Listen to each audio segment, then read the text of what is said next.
بہنیں سوال کر سکتے ہیں. السلام علیکم. میرا سوال ذاکر بھائی سے ہے کہ ہمارے یہاں اسلام کو ایک نیا شکل دیا گیا ہے، وہ تبلیغی جماعت کے نام سے مشہور ہے، جس میں مسلمان جو ہیں وہ 40 والے دن اپنے گھروں کو چھوڑ کر مسجدوں میں رہتے ہیں، اور پھر اس میں ایک ایسی کتاب پڑھی جاتی ہے جس کا قرآن و حدیث سے کوئی تعلق نہیں، جھوٹی حدیثیں اس میں بھری ہوتی ہیں، فضائل اعمال یا پھر تبلیغی نصاب کے نام سے وہ مشہور ہے. آپ اس کے بارے میں برائے مہربانی تھوڑا سا واضح کر دیں.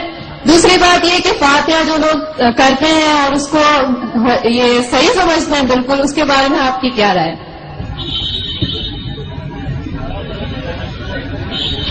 حالانکہ ایسے سوال کا جواب میں اکثر دیتا نہیں ہوں، کیونکہ میرا فن جو ہے وہ اسلام اور دیگر ہوگا، کیونکہ آخری سوال اور خواتین کی طرف سے ہے، لوگ یہ نہیں کہنا چاہتے خواتین کے سوالات کا جواب میں نہیں دے رہا ہوں.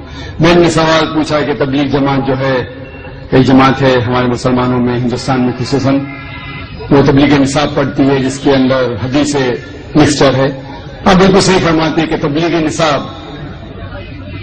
یا فضائل اعمال جسے کہتے ہیں، اس کے اندر وہ کتاب ہے جو مولانا زکریا صاحب نے لکھی تھی، اس کے اندر مکسچر ہے، صحیح حدیث بھی ہے، ضعیف بھی ہے، موضوع بھی ہے، کہانی قصہ بھی ہے.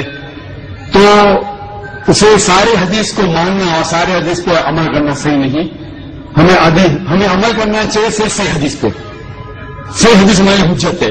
ان کے لیے اگر آپ ضعیف حدیث جاننا چاہتے ہیں یا ضعیف حدیث دوسرے حدیثوں سے مل کے صحیح ہو جاتی ہے وہ ٹھیک ہے، لیکن باقی موضوع حدیث یا ضعیف حدیث کو حجت قائم کرنا یہ اسلام کے شریعت کے حساب سے صحیح نہیں. ہمیں عمل کرنا چاہیے قرآن اور صحیح حدیث پہ. ان کے لیے اگر آپ جاننا چاہتے ہیں تو الگ بات ہے. تو یہ اسی لیے یہ افسوس کی بات ہے کچھ مسلمان ایسی کتابیں جیسے تبلیغ نصاب ہو اس کو قرآن سے زیادہ اہمیت دیتے ہیں، جو غلط ہے. ہمیں قرآن پہ عمل کرنا چاہیے اور صحیح حدیث کی کتاب جیسے میں نے کہا صحیح بخاری ہے، صحیح مسلم ہے، ان کے سارے حدیث ماشاءاللہ آپ کو محدث ہونے کی ضرورت ہی نہیں، سارے حدیث صحیح ہے. پھر آپ جا سکتے ہیں سنن ابو داؤد، ترمذی، ابن ماجہ، سنن نسائی، ایسے کتابیں ہیں جن سے انشاءاللہ ان میں اکثر حدیث صحیح ہے، سارے نہیں تو باقی کتابوں سے. تو ان کا مطالعہ کرے تو امید ہے کہ آپ کے علم میں اضافہ اور ہوگا. وہ جو لوگ کمپیریٹو ریلیجن کے ہیں اور تحقیق کرنے کی وجہ سے کوئی باقی کتاب پڑھنا چاہتے ہیں تو اس میں کوئی حرج نہیں ہے. اور جو سوال تھا کہ 40 دن ایسا کوئی میں قرآن مجید کی کوئی آیت نہیں جانتا ہوں جس میں لکھا ہوا ہے کہ 40 دن کے لیے آپ کدھر جاؤ، یا کوئی صحیح حدیث میں نہیں جانتا ہوں اس میں لکھا ہوا ہے کہ 40 دن کے لیے آپ کام چھوڑ کے کچھ جانا چاہیے، یا گشت ہوتا ہے ہفتے میں 1 بار، مہینے میں کم از کم 2 بار، سال میں کم از کم 3 دن، زندگی میں کم از کم سال میں 40 دن، مہینے میں 3 دن، زندگی میں کم از کم 1 بار 4 مہینے. یہ سب چیز کچھ قرآن سے حدیث سے ثابت نہیں، قرآن سے حدیث ثابت نہیں. لیکن ہمیں ہمارے مسلمان بھائیوں سے پریم سے پیش آنا چاہیے. افسوس کی بات ہے کہ ہمارے مسلمان بھائیوں میں اتحاد نہیں ہے. اس کی وجہ ہے کہ کم علم کی وجہ سے ہمیں ان سے پیار سے پیش آنا چاہیے، حکمت سے پیش آنا چاہیے اور قرآن حدیث کی دعوت دینا چاہیے، اصلاح کرنا چاہیے ہمارے بھائیوں کی. یہ کہنا کہ آپ غلط ہے اور شدت کے ساتھ ان کی مخالفت نہیں کرنا چاہیے. پیار اور حکمت کے ساتھ جس طریقے سے میں کہتا ہوں تعالیٰ بہنوں کو مسلمان کے لیے بھی کام کر سکتے ہیں اور ہم اس بات کی طرف جہاں پر ہمیں یکساں ہے. کیا یکساں ہے؟ قرآن ہے، صحیح حدیث ہے، یکساں ہے، اس کے اوپر عمل کرو. تو افسوس کی بات ہے کہ ہم حکمت کا استعمال نہیں کرتے، اسی لیے تفرق ہے. میں نے ایک تقریر دی تھی چنئی میں جنوری کے مہینے میں، یونٹی میں مسلم امہ، اسلام کی امت میں اتحاد. اور یہ تقریر انگریزی میں ہے جس میں نے فارمولہ دیا ہے کس طریقے سے قرآن اور صحیح حدیث کے اوپر عمل کریں گے تو انشاءاللہ سارے مسلمان اتحاد میں رہیں گے، ایک ہوں گے. جیسے اللہ تعالیٰ فرماتے ہیں سورہ عمران میں 3 آیت میں 103 میں واعتصموا بحبل اللہ جميعا ولا تفرقوا. اور ہم اللہ کی رسی کو مضبوطی سے پکڑے. اللہ کی رسی ہے قرآن اور صحیح حدیث. اس کو اگر ہم پڑھیں گے سمجھ کے، افسوس کی بات ہم قرآن سمجھ کے پڑھتے ہی نہیں. چند مسلمان قرآن کو سمجھتے ہیں، باقی لوگ تلاوت کرتے ہیں رمضان میں 1 بار 2 بار 10 بار الحمدللہ تلاوت کیجئے، اچھی بات ہے، ثواب ملے گا، لیکن صرف تلاوت کرو اور اس کے اوپر عمل نہ کرو تو جنت میں جانے کی کوئی گارنٹی نہیں۔ تلاوت کرو، اگر آپ عربی نہیں جانتے تو اس کا ترجمہ پڑھو، اردو میں پڑھو، ہندی میں پڑھو، مراٹھی میں پڑھو، انگریزی میں پڑھو، جو زبان پہ آپ کو مہارت ہے اس زبان میں پڑھو۔ بخاری کا ترجمہ پڑھو، صحیح مسلم کا پڑھو اور عمل کرو۔ افسوس کی بات ہے کہ ہم قرآن مجید کو سمجھ کے نہیں پڑھتے، اسی لیے کوئی بھی آدمی اپنے آپ کو عالم بول کے آپ کو گھومنے لے جاتا ہے۔ کوئی بھی کچھ بھی کیا فتویٰ دے دیا مان لیے۔ دیکھو ذاکر نائک جو اسلام میں کہتے ہیں وہ 0 ہے، شونیہ، 0۔ اسی لیے میں کہتا ہوں اللہ کہتے ہیں قرآن میں سورہ عمران سورہ نمبر 3 آیت نمبر 64 64 میں تالا کم تم سوال پہنا بول، میں اگر کہوں گا تو اس کی اہمیت ہی کچھ نہیں۔ تو میں جو کہتا ہوں اسلام میں 0 ہے، میں ہمیشہ قرآن حدیث، قرآن صحیح حدیث۔ تو جو بھی عالم کچھ بھی آپ سے کہتا ہے اس سے پوچھے کوئی ہاتھ بڑھانا کن، آپ اپنا ثبوت پیش کرو، ان کو صادقین اگر آپ سچے ہے کہ قرآن مجید کی آیت سورہ بقرہ کی سورہ نمبر 2 آیت نمبر 111 میں کوئی ہاتھ بڑھانا کن، ان کو تم صادقین، آپ اپنا ثبوت پیش کرو اگر آپ سچے ہیں۔ اگر آپ کے ثبوت پیش کریں گے تو اسلام میں ہر مسلمان کو 40 دن دینے کا، تو میں جاؤں گا بے شک، 4 مہینے دینے کا جاؤں گا بے شک۔ آپ نے پوچھا فاتحہ صحیح ہے کہ غلط ہے؟ سورہ فاتحہ پڑھنا اچھی بات ہے الحمدللہ، اس میں کیا بڑی بات ہے؟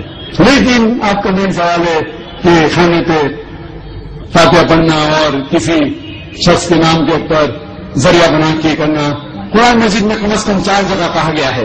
سورہ بقرہ میں سورہ نمبر 2 آیت نمبر 173، سورہ مائدہ سورہ نمبر 5 آیت نمبر 3، سورہ انعام سورہ نمبر 6 آیت نمبر 145 اور سورہ نحل چیپٹر نمبر 16 سورہ نمبر 16 آیت نمبر 115 میں اللہ تعالیٰ فرماتے حرمت علیکم المیتۃ والدم ولحم الخنزیر وما اہل لغیر اللہ بہ، آپ کے لیے حرام ہے سور کا گوشت، خنزیر کا گوشت، مرا ہوا گوشت، خون، اور اس وہ کھانا جس کے اوپر اللہ کے علاوہ کسی اور کا نام لیا گیا ہے۔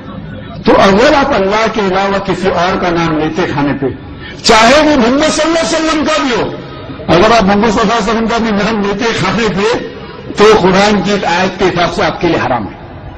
تو باقی کسی کے پیر یا لینے کا اجازت ہے نہیں، کہ میں نہیں کہہ رہا ہوں، آپ جیسے مت کہ میں ڈاکٹر ذاکر نائک کہتے کہ اللہ کے علاوہ کسی کا نام نہیں حرام ہے، میں کیا تو کچھ اس کی اہمیت بھی نہیں۔ آپ کہیے آپ کے سہیلی سے، آپ کے دوست سے کہ اللہ تعالیٰ فرماتے سورہ بقرہ میں سورہ نمبر 2 آیت نمبر 173، اللہ تعالیٰ فرماتے سورہ مائدہ میں سورہ نمبر 5 آیت نمبر 3، اللہ تعالیٰ فرماتے سورہ انعام سورہ نمبر 6 آیت نمبر 145، اللہ تعالیٰ فرماتے سورہ نحل سورہ نمبر 16 آیت نمبر 115۔ اگر یاد نہیں رکھ سکتے لکھیے، قرآن دکھائیے، اللہ تعالیٰ فرماتے وہ کھانا جس کے اوپر اللہ کے علاوہ کسی اور کا نام لیا گیا۔